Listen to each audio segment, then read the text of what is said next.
السلام عليكم ورحمة الله وبركاته. إن الحمد لله الأكرم الذي خلق الإنسان وكرمه وعلمه من البيان ما لم يعلم، فسبحان الذي لا إحصى امتنانه باللسان ولا بالقلم. نشهد أن لا إله إلا الله وحده لا شريك له، ونشهد أن سيدنا وحبيبنا ومولانا محمدًا عبده ورسوله الذي أرسله الله بالحق بشيرا ونذيرا وداعيا إلى الله بإذنه وسراجا وقمرا منيرا. فقد قال الله تعالى في كلامه المجيد وفي فرقانه الحميد: أعوذ بالله من الشيطان الرجيم. بسم الله الرحمن الرحيم. إن الله وملائكته يصلون على النبي يا أيها الذين آمنوا صلوا عليه وسلموا تسليما. اللهم صل على محمد وعلى آل محمد كما صليت على إبراهيم وعلى آل إبراهيم إنك حميد مجيد. اللهم بارك على محمد وعلى آل محمد كما باركت على إبراهيم وعلى آل إبراهيم إنك حميد مجيد. اللهم صل وسلم وبارك عليه.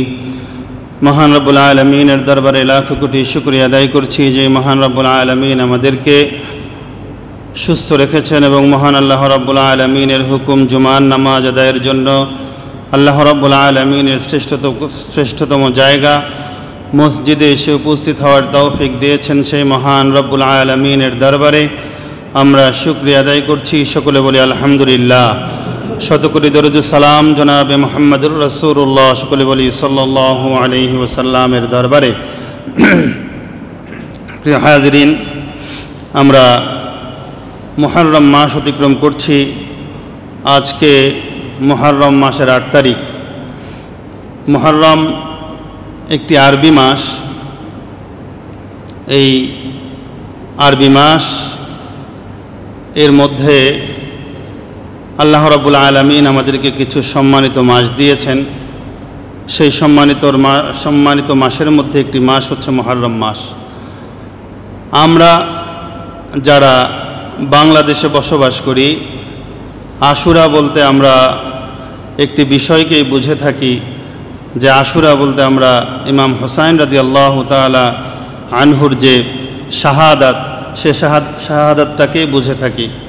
অথচ এই আশুরা সম্মানিত একটি দিন।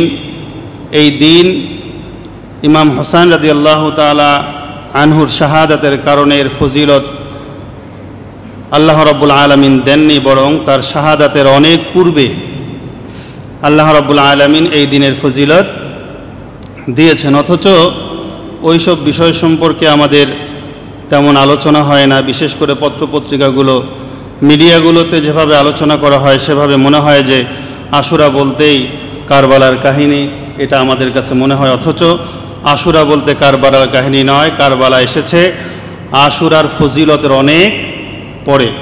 এই বিষয়টা আমরা আজকে জানব ইনশাআল্লাহ। আজকে আমরা মুহররম ও আশুরার মুহররম মাস এবং আশুরার গুরুত্ব ফজিলত সম্পর্কে জানার চেষ্টা করব ইনশাআল্লাহ। ওমা তৌফিক ইল্লা বিল্লাহ। প্রিয় ভাইয়েরা আমার, আরবি মাস সম্পর্কে আমরা গাফেল। অনেককে যদি জিজ্ঞেস করি যে আরবি মাসের নামগুলো বলেন তো দেখি, আমার মনে হয় অনেকেই বলতে পারবে না। অথচ মুসলিম হিসেবে আমাদের জন্য যেই হিজরি সন আমাদের জন্য প্রবর্তন করা হয়েছে মুসলমানদের জন্য, সেটা হচ্ছে হিজরি বর্ষ, অর্থাৎ চাঁদের যে বছর যে গণনা করা হয়, আরবি মাস যে গণনা করা হয়, সে আরবি মাস কিন্তু মুসলমানদের জন্য হিজরি বছর, অর্থাৎ গণনার একটি বছর যেটা মুসলমানরা প্রবর্তন করেছে। এইগুলো ছেড়ে আমরা ইংরেজির ধরেছি, আর ইংরেজি সনের সাথেই আমরা বেশি পরিচিত। ছোট্ট ছোট্ট বাচ্চাদেরকে যদি জিজ্ঞেস করা হয় যে তোমরা জানুয়ারি থেকে ডিসেম্বর পর্যন্ত বলো তো দেখি, তারা কিন্তু বলতে পারবে। 7 দিনের নাম বলো, তারাও বলতে পারবে বাংলা ইংরেজিতে। কিন্তু আরবিতে যদি বলেন যে মুহররম থেকে দেখি 12টা মাসের নাম বলো তো দেখি, আমাদের অনেকেই বলতে পারবে না। অথচ মুসলমানদের ভিতরে কোনো এলাকায় কেউ যদি আরবি মাসের হিসাব না রাখে, তাহলে কিন্তু সবাইকেই গুনাহগার হতে হবে। তার কারণ আমাদের ইবাদতগুলো আরবি মাসের সাথে সম্পৃক্ত। সেজন্য মুসলমান হিসেবে আমাদের আরবি মাস সম্পর্কে জানা দরকার। আল্লাহ রাব্বুল আলামিন আমাদেরকে 12টি মাস দিয়েছেন। এই যে আমরা 12 মাসের গণনা করি, এই 12 মাসের গণনা কে দিয়েছেন? আল্লাহ রাব্বুল আলামিন পৃথিবীর শুরু থেকে দিয়েছেন। পৃথিবী পরে কোনো বিজ্ঞানী অথবা কোনো মনীষী অথবা কেউ এটাকে তৈরি করেছেন তা নয়। আমরা যে 12 বছরে যে 12টা মাস গণনা করি, এটা কে দিয়েছেন? আল্লাহ রাব্বুল আলামিন দিয়েছেন। আল্লাহ রাব্বুল আলামিন কোরআনে কারীমের ভিতরে বলছেন, ইন্না ইদ্দাতাশ শুহুরি ইনদাল্লাহি 12 শাহরান ফি কিতাবিল্লাহ ইয়াওমা খালাকাস সামাওয়াতি ওয়াল আরদা মিনহা আরবাআতুন হুরুম। আল্লাহ রাব্বুল আলামিনের কাছে সময়ের গণনা হচ্ছে 12টি, যেটা লিপিবদ্ধ রয়েছে আল্লাহ রাব্বুল আলামিনের কিতাবে, অর্থাৎ লাউহে মাহফুজে। মিনহা আরবাআতুন হুরুম, এই 12টি মাসের ভিতরে আল্লাহ রাব্বুল আলামিন আবার 4টা মাসকে সম্মানিত করে দিয়েছেন। সুবহানাল্লাহ পড়েন। ইয়াউমা খালাকাস সামাওয়াতি ওয়াল আরদা মিনহা, কবে থেকে? এই 12 মাস, যেদিন থেকে আল্লাহ রাব্বুল আলামিন আসমান এবং জমিন সৃষ্টি করেছেন। সুবহানাল্লাহ, কতটা সহজ করে দিয়েছেন আল্লাহ রাব্বুল আলামিন আমাদের জন্য। মিনহা আরবাআতুন হুরুম, তার ভিতরে কয়টি মাস সম্মানিত? কয়টি মাস? 4টি মাস। এর আগেও আমরা বিভিন্ন সময় বর্ণনা করেছি। এই 4টি মাস কিন্তু আমাদেরকে মুখস্থ রাখতে হবে, আপনি যদি মুসলমান হিসেবে নিজেকে দাবি করেন। কেন? তার কারণ হচ্ছে এর এমন কিছু বৈশিষ্ট্য আছে, যে বৈশিষ্ট্যের কারণে আমরা যদি মুসলমান হিসেবে আমরা যদি এই মাসগুলোকে যদি মনে না রাখি, তাহলে ওই মাসগুলোতে আমাদের গুনাহ বেশি হয়ে যাওয়ার সম্ভাবনা আছে, আমাদের আমলনামা গুনায় ভারী হয়ে যাওয়ার সম্ভাবনা রয়েছে। প্রিয় ভাইরা আমার, হারাম মাস মিনহা আরবাআতুন হুরুম, অর্থাৎ হারাম। হারাম বলতে আমরা সাধারণত কি বুঝে থাকি? হারাম বলতে আমরা মনে করি যে হালাল হারাম, অর্থাৎ জায়েজ না জায়েজ, এটা বুঝে থাকি, নিষিদ্ধ। কিন্তু যখনই কোনো জায়গার সাথে হারাম ব্যবহার হয়, তখন এটা সম্মানের জন্য ব্যবহার হয়। যখন কোনো সময়ের সাথে হারাম ব্যবহার হয়, সেটা সম্মানের জন্য ব্যবহার হয়। সাধারণত এটা সম্মানের খাতিরে ব্যবহৃত হয়ে থাকে।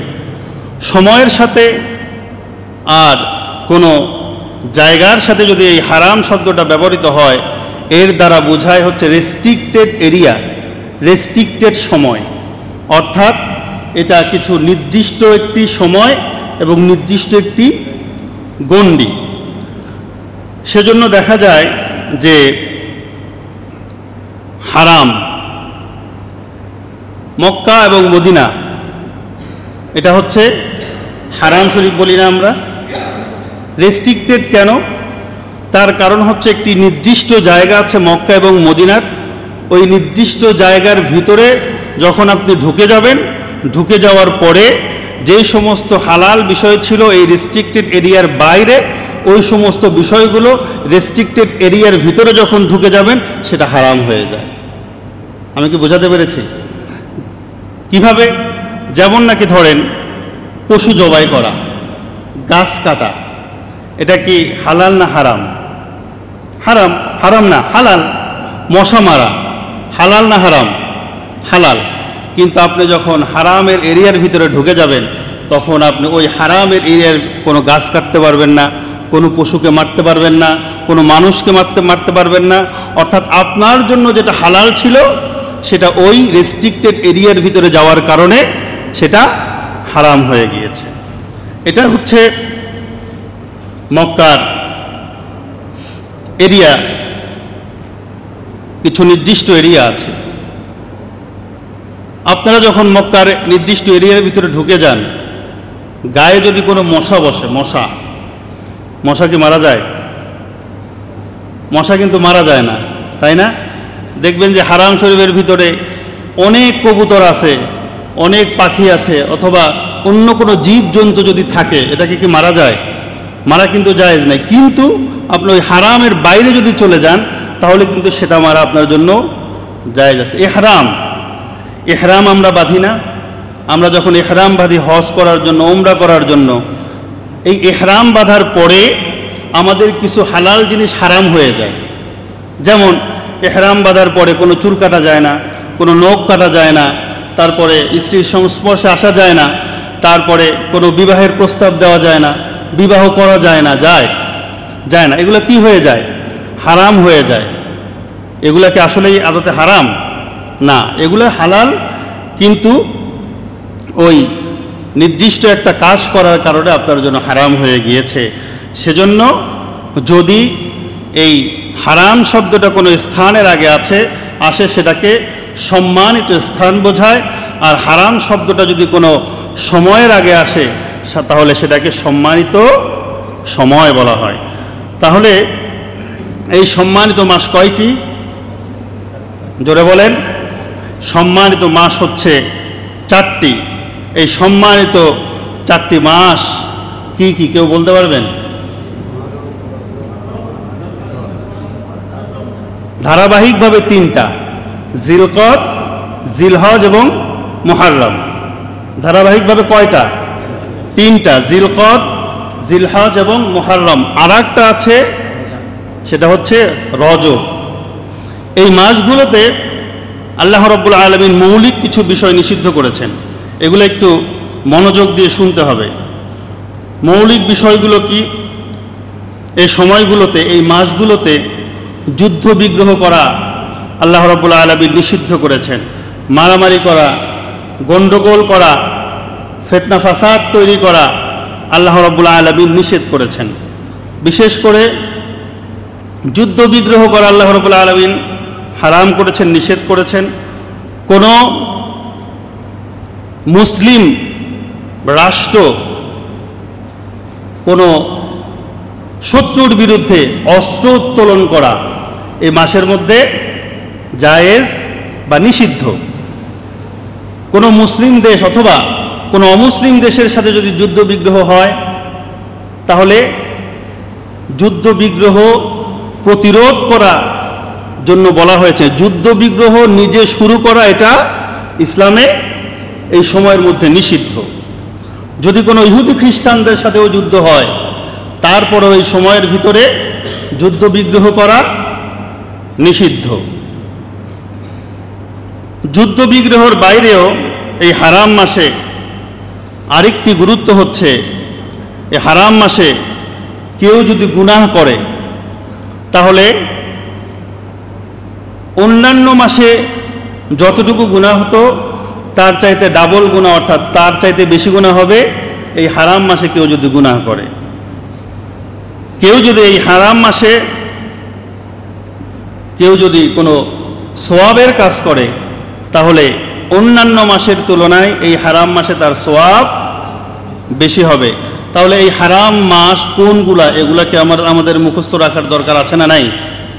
ইহুদি খ্রিস্টান, ইহুদিরা যাদেরকে আমরা আমাদের শত্রু মনে করি, তারাও কিন্তু এই হারাম মাসে যুদ্ধ বিগ্রহ করতো না।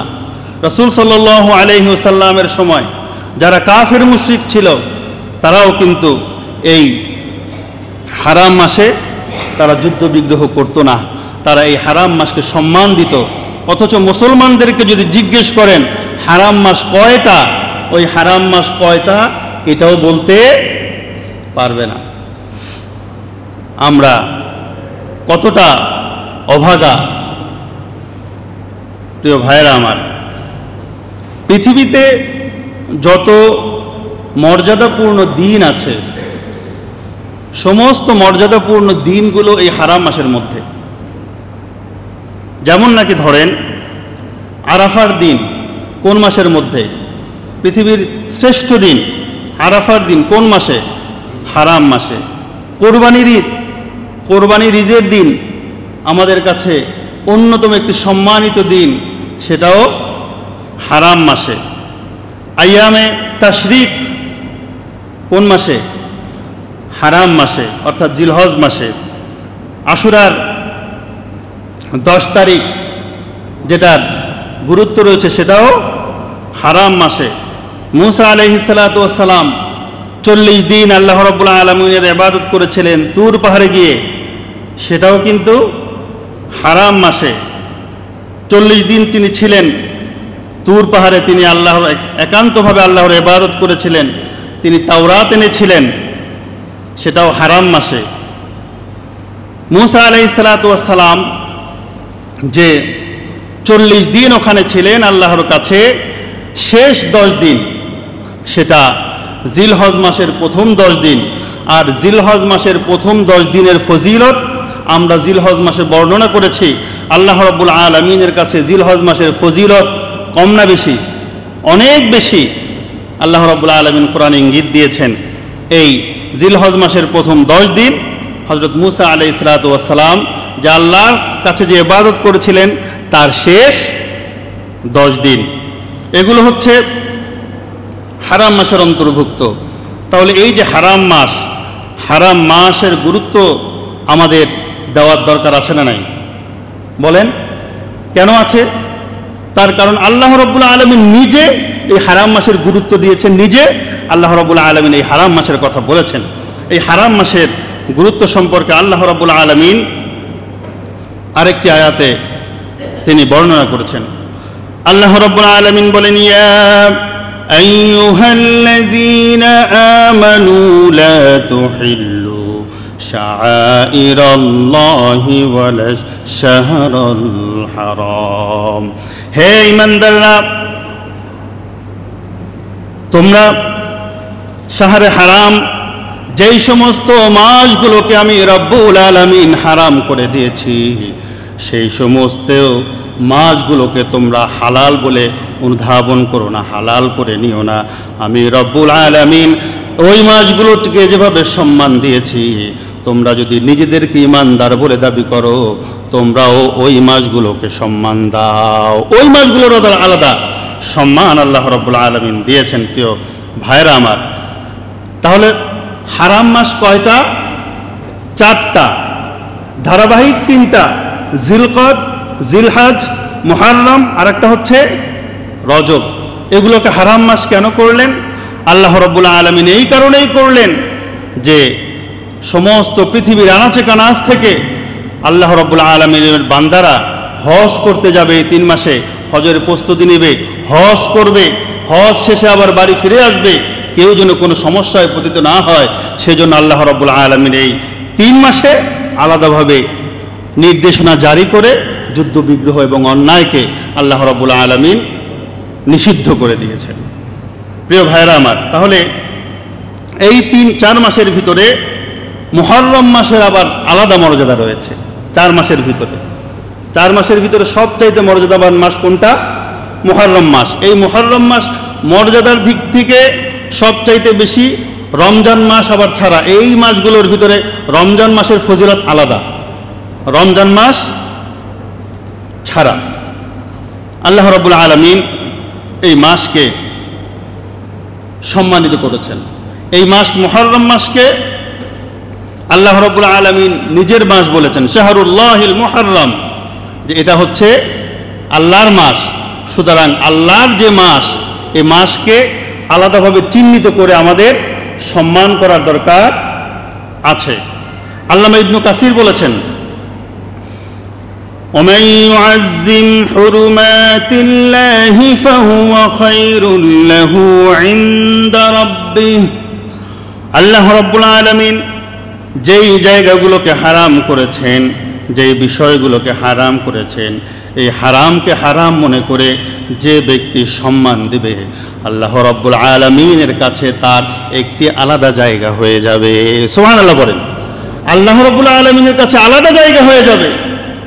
আল্লাহ রাব্বুল আলামিনের কাছে যদি আলাদা সম্মানের একটি জায়গা যদি তৈরি করতে চান, তাহলে আপনাকে এই হারাম মাস, হারাম সময় সেটাকে চিহ্নিত করে যেই সমস্ত বিষয়গুলোকে নিষেধ করেছেন সেই সমস্ত বিষয়গুলো থেকে নিজেকে বিরত রেখে আল্লাহ রাব্বুল আলামিনের ইবাদত বেশি বেশি করা, এটা হচ্ছে একজন ইমানদারের দায়িত্ব এবং কর্তব্য। এই মাসকে আল্লাহ রাব্বুল আলামিন কি বলেছেন? মুহররম মাসকে শাহরুল্লাহ, আল্লাহর মাস। আল্লাহর মাস মানে কি? সবই তো আল্লাহর মাস, সব আল্লাহর মাস না, 12 মাসই তো আল্লাহ রাব্বুল আলামিন দিয়েছেন। কিন্তু এই মাসগুলোর ভিতরে মুহররম মাসকে বলেছেন এটা আমার মাস। সুতরাং আল্লাহর মাস, আল্লাহর সাথে যেই মাসকে যুক্ত করেছেন সেই মাসের মর্যাদা আরো বেশি আমাদের দিতে হবে। যেই মাস এখন চলছে, এই মাসের ভিতরে একটি দিন রয়েছে। তাহলে আমরা মুহররম মাস সম্পর্কে একটা ধারণা পেলাম। আর এই মাসগুলোর ভিতরে একটা দিন রয়েছে, সেই দিনের নাম কি? আশুরা। আজকে মুহররম মাসের কয় তারিখ বলেন? কয় তারিখ? 8 তারিখ। কয় তারিখ? 8 তারিখ। মুহররম মাসের 10 তারিখকে বলা হয় আশুরা। আশুরা মানে 10, আর আশুরা মানে হচ্ছে দশম। মুহররম মাসের 10ম তারিখকে বলা হয় আশুরা, অন্যান্য মাসের 10ম তারিখকে না। আবার মুহররম মাসের 10ম তারিখকে কি বলা হয়? আশুরা। এই আশুরার আলাদা ফজিলত আল্লাহ রাব্বুল আলামিন দিয়েছেন। এই আশুরার ফজিলত কি কারবালার ঘটনার কারণে? কারবালার ঘটনার কারণে না, কারবালার ঘটনার অনেক আগ থেকে আল্লাহ রাব্বুল আলামিন বিভিন্ন ঘটনার কারণে এই দিনকে আল্লাহ রাব্বুল আলামিন সম্মানিত করেছেন। এই দিনের ফজিলত আল্লাহ রাব্বুল আলামিন দিয়েছেন। আমরা অনেকে মনে করি আশুরা মানেই হচ্ছে কারবালা। না, আশুরার সাথে কারবালার সম্পর্ক রয়েছে, কিন্তু আশুরার ফজিলত কারবালার কারণে নয়, অনেকগুলো কারণে আল্লাহ রাব্বুল আলামিন এই দিনের ফজিলত দিয়েছেন। আমরা সংক্ষেপে বর্ণনা করার চেষ্টা করব ইনশাআল্লাহ। প্রিয় ভাইরা আমার, অনেকগুলো ঘটনার ভিতরে 10টি ঘটনা এসেছে উমদাতুল কারি লিসহিহিল বুখারী, অর্থাৎ বুখারী শরীফের ব্যাখ্যা গ্রন্থের ভিতরে আল্লামা বদরুদ্দিন আইনি রাহিমাহুল্লাহি আলাই তিনি 10টা কারণ বর্ণনা করেছেন। এই 10টা কারণের কারণে এই দিনকে আল্লাহ রাব্বুল আলামিন মর্যাদা দিয়েছেন। তার ভিতরে আমরা সংক্ষেপে বর্ণনা করি। তার ভিতরে 1 নাম্বার হচ্ছে হযরত আদম আলাইহিস সালাতু ওয়াস সালামকে আল্লাহ রাব্বুল আলামিন গন্ধম ফল খাওয়ার কারণে দুনিয়ায় পাঠিয়ে দিলেন। ইবলিশ আদমকে যখন কাবু করতে পারল না, এই ঘটনা আমরা সবাই জানি। হাওয়া আলাইহিস সালাতু ওয়াস সালামের মাধ্যমে তিনি এই ঘটনা ঘটালেন। ঘটনা ঘটানোর পরে তাদেরকে যখন আল্লাহ রাব্বুল আলামিন পৃথিবীতে নামিয়ে দিলেন, তারা তাদের ভুল বুঝতে পেরে তারা কান্নাকাটি শুরু করে দিল। তারা কান্নাকাটি শুরু করার পরে তারা দীর্ঘ সময়ের পরে আল্লাহ রাব্বুল আলামিনের কাছে তওবা করেছিলেন। আল্লাহ রাব্বুল আলামিন এই তওবা কবুল করেছিলেন। কি তওবা করেছিলেন সেটাও আল্লাহ রাব্বুল আলামিন কোরআনে কারীমের ভিতরে বলেছেন। তারা নিজেদের ভুল বুঝতে পেরে তারা বলেছেন, রব্বানা যালামনা আনফুসানা ওয়া ইন লাম তাগফির লানা ওয়া তারহামনা লানাকুনান্না মিনাল খাসিরিন। ও আল্লাহ, আমরা অন্যায় করেছি, ভুল করেছি, অন্যায় করে ফেলেছি। আমাদেরকে আপনি যদি মাফ না করে দেন, তাহলে আমরা ক্ষতিগ্রস্তদের ভিতরে অন্তর্ভুক্ত হয়ে যাব। সুতরাং ও আল্লাহ, আমাদের ভুলের জন্য ক্ষমা চাই, আমাদেরকে ক্ষমা করে দেন। আল্লাহ রাব্বুল আলামিন তাদেরকে এই দোয়ার মাধ্যমে যখন তিনি তারা আল্লাহর কাছে ক্ষমা চাইলেন, আল্লাহ রাব্বুল আলামিন বললেন, আমি তোমাদের গুনাহগুলোকে ক্ষমা, তোমাদের এই অন্যায়গুলোকে ক্ষমা করে দিলাম। বলেন সুবহানাল্লাহ। এই যে হযরত আদম আলাইহিসসালাতু ওয়াসসালাম এবং হযরত হাওয়া আলাইহিসসালাতু ওয়াসসালামের তওবা কবুল করে নিয়েছিলেন, এই দিন ছিল মুহররমের 10 তারিখ, অর্থাৎ আশুরার দিনে। একটা। 2 নম্বর, হযরত নূহ আলাইহিসসালাতু ওয়াসসালামের নৌকা যখন প্লাবন যখন শুরু হলো, এটা কিন্তু আমি রেফারেন্স দিচ্ছি, আন্তাজে বলছি না, এটা বুখারী শরীফের ব্যাখ্যা গ্রন্থ, সেখানে আল্লামা বদরুদ্দিন আইনি এই 10টা ঘটনার কথা বলেছেন। আরও বিভিন্ন জায়গায় বিভিন্ন ঘটনা এসেছে। হযরত নূহ আলাইহিসসালাতু ওয়াসসালাম তার জাতিকে দাওয়াত দিলেন বিভিন্ন সময়, তার জাতিরা সেটাকে গ্রহণ না করে তাকে মারা শুরু করলো। সকালে মারে, বিকালে মারে, রাত্রিতে মারে, যখন দেখা যায়, যখন দেখা হয় তখনই মারে। যখন তাদের কাছে আল্লাহর একত্ববাদের দাওয়াত দেয়, পাইলেই তারা মারে। আল্লাহ রাব্বুল আলামিন বললেন, ও নূহ, একটা নৌকা তৈরি করো, নৌকা তৈরি করো, ইমানদার যারা আছে সমস্ত ইমানদারদেরকে ওই নৌকার ভিতরে উঠাও, সমস্ত পশুগুলোকে জোড়ায় জোড়ায় নৌকার ভিতরে উঠাও। হযরত নূহ আলাইহিসসালাতু ওয়াসসালাম নৌকার ভিতরে উঠালেন, পানি নিচ থেকে ওঠা শুরু করলো, উপর থেকে পানি বর্ষণ হওয়া শুরু করলো। পানি বাড়তে বাড়তে আস্তে আস্তে অনেক দূর বেড়ে গেল, কেনান ডুবে গেল। হযরত নূহ আলাইহিসসালাতু ওয়াসসালামের সামনে যখন 40 দিন হয়ে গেল, কোনো কোনো রিওয়ায়াতে আছে যখন 6 মাস যখন একাধারে বৃষ্টি বর্ষণ হলো, আল্লাহ রাব্বুল আলামিন নির্দেশ দিলেন, ওয়াকিলা ইয়া আরদু বুলঈ মাআকি ওয়া ইয়া সামাউ আকলিঈ ওয়াগীদাল মাউ ওয়াস্তাওয়াত আলাল জুদ। আল্লাহ রাব্বুল আলামিন পানিকে নির্দেশ দিলেন, আকাশ থেকে পানি বর্ষণ বন্ধ করে দাও, নিচ থেকে পানি বর্ষণ বন্ধ করে দাও। যখন পানি বর্ষণ যখন বন্ধ হয়ে গেল, কিস্তিতে আস্তে আস্তে গিয়ে জুদি পাহাড়ের নিকটে ঠেকলো। আল্লাহ রাব্বুল আলামিন সমস্ত কাফেরদেরকে পানির ভিতরে নিমজ্জিত করে দিয়ে মুসলমানদের দ্বারা বারাবাদ করলেন। ওই যে জুদি পাহাড়ের নিকট যে নৌকাটা যেদিন ঠেকলো, সেদিন ছিল আশুরার দিন। 10 দিন, সুবহানাল্লাহ বলেন। এই আশুরার 10তম দিন। বলেন তো দেখি, এই যে নূহ আলাইহিসসালাতু ওয়াসসালামের কিস্তি জুদি পাহাড়ে ঠেকলো, এটা কি কারবালার আগে না পরে? কারবালা তো অনেক পরে। প্রিয় ভাইরা আমার, 3 নাম্বার, খুব সংক্ষেপে বলছি। হযরত ইউনূস আলাইহিসসালাতু ওয়াসসালাম মাছের পেটে চলে গেলেন। তিনি 40 দিন সেখানে ছিলেন। 40 দিন সেখানে ছিলেন তিনি মাছের গর্ভের ভিতরে। কে যেন বলছে, পাথরের ভিতর থেকে আওয়াজ আসছে, সুবহুন কুদ্দুসুন রব্বুনা ওয়া রব্বুল মালাইকাতি ওয়ার রূহ। তিনি চিন্তা করলেন, পাথর থেকে আওয়াজ আসে, আল্লাহ রাব্বুল আলামিন নিশ্চয় শুনছেন। তিনি পড়লেন, লা ইলাহা ইল্লা আনতা সুবহানাকা ইন্নী কুনতু মিনাজ জালিমিন। ও আল্লাহ, আমি অন্যায় করে ফেলেছি, রব্বুল আলামিন তুমি আমাকে মাফ করে দাও। ইন্নী কুনতু মিনাজ জালিমিন, তুমি যদি আমাকে মাফ যদি না করো, আমি জালিমদের অন্তর্ভুক্ত হয়ে যাব।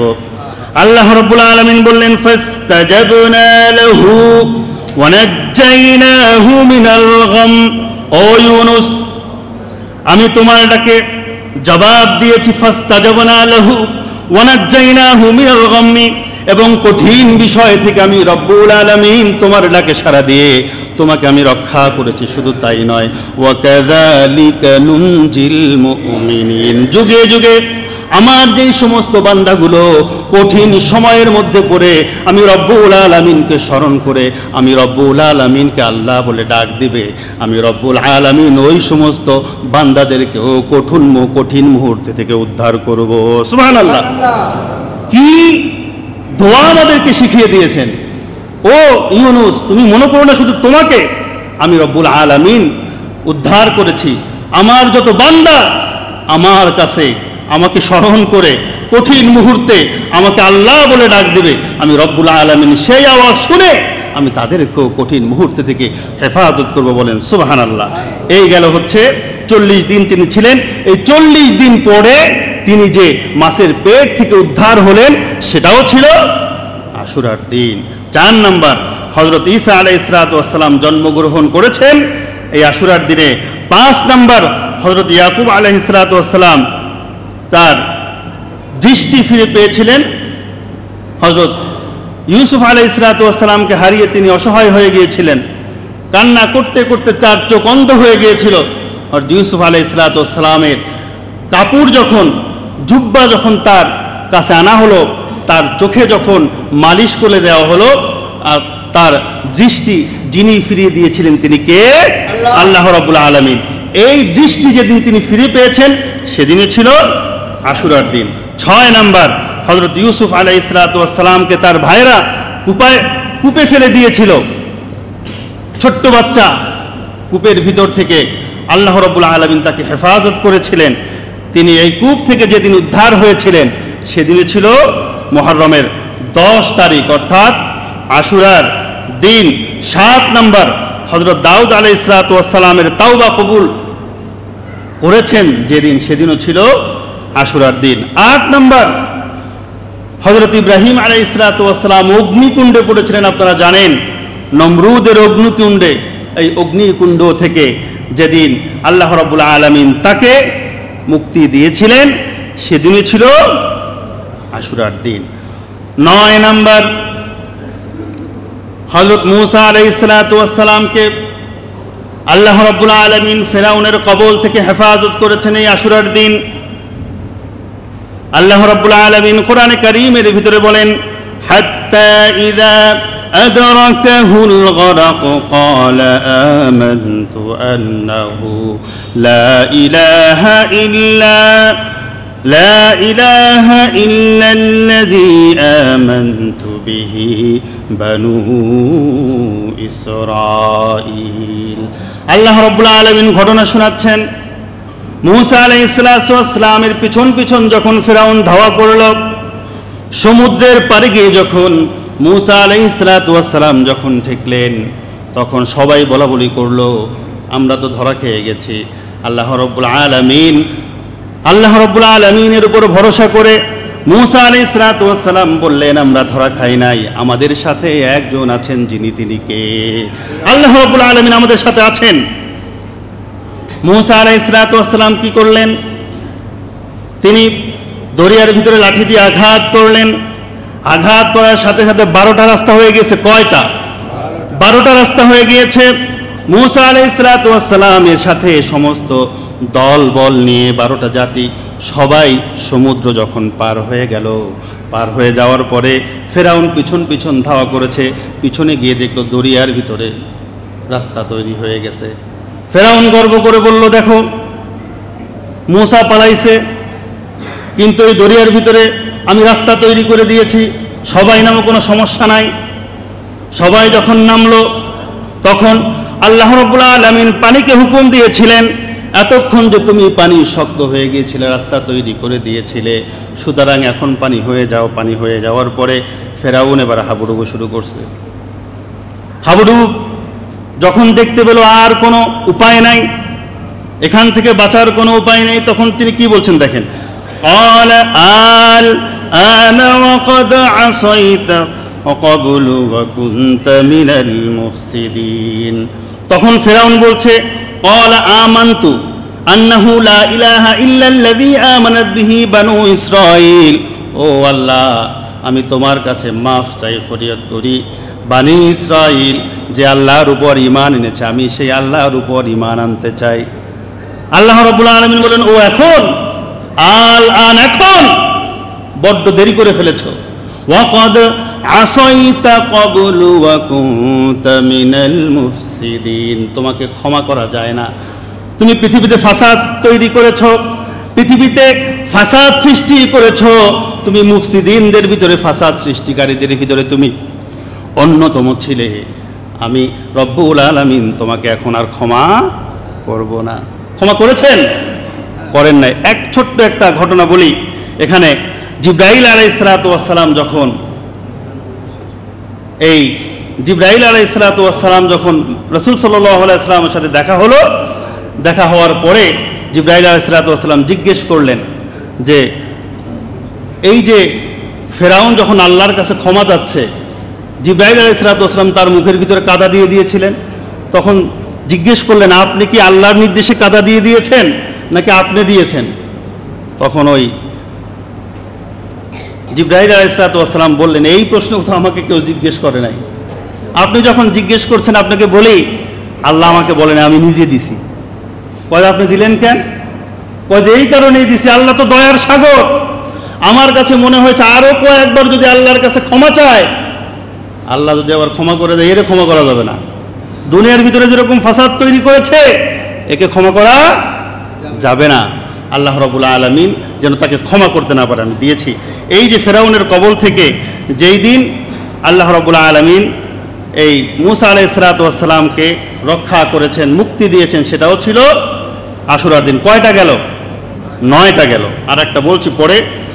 মদিনায় যখন হিজরত করে রাসূল সাল্লাল্লাহু আলাইহি ওয়াসাল্লাম আসছেন, এলেন, হিজরত করে যখন গেলেন, তখন তিনি দেখেন এই আশুরার দিনে ইহুদিরা রোজা রাখে।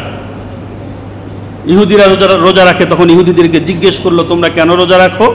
তখন বললো, এই আশুরার দিন আমাদের নবী মূসা আলাইহিস সালাম ফেরাউনের কবল থেকে রক্ষা পেয়েছেন, সেজন্য তিনি শুকরাতান, তিনি এই আশুরার দিনে রোজা রাখতেন, সেজন্য আমরাও রোজা রাখি। তখন রাসূল সাল্লাল্লাহু আলাইহি ওয়াসাল্লাম বললেন, নাহনু আহাক্কু আওলা বিমূসা মিনকুম, যে মূসা আলাইহিস সালামের উপর তোমাদের চাইতে আমার হক বেশি, কারণ তোমরা মূসা আলাইহিস সালাম যে একত্ববাদের যে বাণী রেখে গেছেন, তোমরা সেটাতে নাই, তোমরা বিচ্যুত হয়ে গেছো, সেজন্য আমি রোজা রাখবো। রাসূল সাল্লাল্লাহু আলাইহি ওয়াসাল্লাম নিজে রোজা রাখলেন।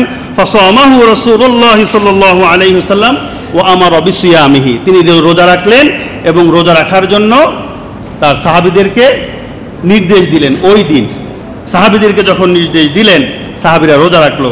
রাসূল সাল্লাল্লাহু আলাইহি ওয়াসাল্লাম এই রোজা সম্পর্কে বলছেন, আফদালুস সিয়ামি বা'দা শাহরু রমাদান শাহরুল্লাহিল মুহাররম, রমজান মাসের পরে সবচাইতে সম্মানিত যেটা রোজা, সেটা হচ্ছে মুহররম মাসের রোজা। আরো বলছেন, ওয়াকালা রাসূলুল্লাহ সাল্লাল্লাহু আলাইহি ওয়াসাল্লাম সিয়ামু ইয়াউমি আশুরা আহতাসিবু আলাল্লাহি আন ইউকাফফিরা সানাতাল্লাতী ক্বাবলা, এই রোজা যদি কেউ রাখে, রাসূল সাল্লাল্লাহু আলাইহি ওয়াসাল্লাম বলছেন, আমি আশা করি তার বিগত 1 বছরের গুনাহ খাতাগুলোকে আল্লাহ রাব্বুল আলামিন মাফ করে দিবেন। বলেন সুবহানাল্লাহ। রাসূল সাল্লাল্লাহু আলাইহি ওয়াসাল্লাম এই রোজার এত গুরুত্ব দিয়েছেন, সাহাবীরা এই রোজা রাখার জন্য তাদের সন্তানদেরকে, ছোট্ট ছোট্ট বাচ্চাদেরকে রোজা রাখার জন্য জাগিয়ে দিতেন, খেলনা কিনে দিতেন, তারা যেন এই রোজা রাখে, এত গুরুত্ব দিয়েছেন। তারপরে কিছুদিন পরে ইহুদিরা বলতে শুরু করলো, দেখছো মুসলমানেরা আমাদের অনুসরণ করছে। রাসূল সাল্লাল্লাহু আলাইহি ওয়াসাল্লামের কাছে যখন বলা হলো, রাসূল সাল্লাল্লাহু আলাইহি ওয়াসাল্লাম বলছেন, ইহুদিদের অনুসরণ করা যাবে না, ইহুদিরা রাখে 1 দিন, আমরা রাখবো 2 দিন। সুমু ইয়াউমু আশুরা খালিকুল ইয়াহুদ, যে তোমরা আশুরার দিন রোজা রাখো, ইহুদিদের অনুসরণ করো না। আমি রাসূল সাল্লাল্লাহু আলাইহি ওয়াসাল্লাম যদি আগামীতে যদি বাঁচি, আমাকে যদি হায়াত দেয়, আমি তার সাথে একটা রোজা, তার আগের দিন একটা রোজা রাখবো। কবে? 9 আর 10। তাহলে 9 এবং 10 রোজা রাখা কি সুন্নাহ বা মুস্তাহাব। 9 তারিখ কালকে, 10 তারিখ কবে? পরশুদিন। রাসূল সাল্লাল্লাহু আলাইহি ওয়াসাল্লাম এই মাসে রোজা বেশি রাখতেন, বেশি বেশি আমল করতেন। তাহলে এই আশুরার দিনের একটা আমল পেলাম, সেটা কি? রোজা রাখা। একটা আমল পেলাম, সেটা কি? আর কোনো আমল আছে নাকি? বেশি বেশি নামাজ পড়া, এটা কিন্তু কোনো হাদিস দ্বারা প্রমাণিত নয়। বেশি বেশি রোজা রাখা, এটা হচ্ছে। তাহলে আমরা কালকে আর পরশুদিন, আর যদি পারেন তাহলে সোমবার, এই মাসের সোমবার, তারপর বৃহস্পতিবার রোজা আমরা রাখবো ইনশাআল্লাহ। আইয়ামে বীজের 3টা রোজা, 13, 14, 15 ইনশাআল্লাহ রাখবো। বলেন ইনশাআল্লাহ। আল্লাহ রাব্বুল আলামিন আমাদেরকে রোজা রাখার তৌফিক দান করেন, সকলে বলি আমিন। তারপরে 10 নাম্বার, 9টা বলেছি না? 10টা কি বলেছি? 10টা বলি নাই। 10 নাম্বার হচ্ছে এই দিনে নবীকুলের সম্রাট বিশ্বনবী মুহাম্মদ সাল্লাল্লাহু আলাইহি ওয়াসাল্লামের আগের এবং পরের সমস্ত গুনাহ খাতাগুলোকে মাফ করে দিয়েছেন যিনি, তিনি কে? আল্লাহ রাব্বুল আলামিন আগে থেকেই মাফ করে দিয়েছেন। তারপরেও আবার এই তারিখে রাসূল সাল্লাল্লাহু আলাইহি ওয়াসাল্লামকে আরো কাছে নিয়ে, আরো আপন করে নেওয়ার জন্য আল্লাহ রাব্বুল আলামিন রাসূল সাল্লাল্লাহু আলাইহি ওয়াসাল্লামের আগে এবং পরের গুনাহ খাতাগুলোকে মাফ করে দিয়েছেন। বলেন সুবহানাল্লাহ। তাহলে এই দিনের আমল সম্পর্কে, ফজিলত সম্পর্কে ক্লিয়ার। এই দিনকে ফজিলতপূর্ণ আল্লাহ করেছেন বিভিন্ন ঘটনার কারণে, কারবালার কারণে। এই দিনকে আল্লাহ রাব্বুল আলামিন সম্মানিত করে নাই, বরং কারবালার ওই দিন রসুল সাল্লাল্লাহু আলাইহি ওয়াসাল্লামের নাতি ইমাম হুসাইন রাদিয়াল্লাহু তাআলা আনহু শাহাদাত বরণ করার কারণে ইমাম হুসাইন রাদিয়াল্লাহু তাআলা আনহুর শাহাদাতের মর্যাদা আরো বাড়িয়ে দিয়েছেন। তিনি কে? আল্লাহ রাব্বুল আলামিন। ইমাম হুসাইনের শাহাদাতের কারণে মুহররমের 10 তারিখের মর্যাদা বাড়ে নাই, বরং 10 তারিখের কারণে, আশুরার কারণে ইমাম হুসাইন রাদিয়াল্লাহু তাআলা আনহুর শাহাদাতের মর্যাদা আরো বেড়ে গিয়েছে। সুতরাং এই দিন যারা তাজিয়া মিছিল করে, বিভিন্ন রকমের ওই হাবিজাবি করে, হাই হুসাইন করেন, এগুলো সম্পূর্ণ নাজায়েজ, এগুলোর সাথে ইসলামের কোনো সম্পর্ক নাই। এই আমল ছাড়া এই আশুরার দিন আর কোনো আমল পাওয়া যায় না।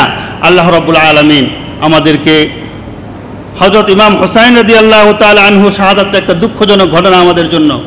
তিনি অন্যায়ের সাথে আপোষ করেন নাই, তিনি নিজের রক্ত দিয়ে ন্যায়কে প্রতিষ্ঠিত করে গিয়েছেন। যেই জমিনের ভিতরে আল্লাহ রাব্বুল আলামিন মুসলমানদের রক্ত ঢেলে দেয়, সেই জমিনে আল্লাহ রাব্বুল আলামিন ইমাম হুসাইনের শাহাদাতের মাধ্যমে ওখানে কিন্তু ইসলামকে কায়েম করে দিয়েছেন। সুতরাং মুসলমানদের রক্ত ঝরবে, তারপরেও কোনো অন্যায়ের কাছে কোনো মানুষ, কোনো ইমানদার আপোষ করতে পারে না। এটা হচ্ছে ইমাম হুসাইন রাদিয়াল্লাহু তাআলা আনহুর কাছ থেকে শিক্ষা।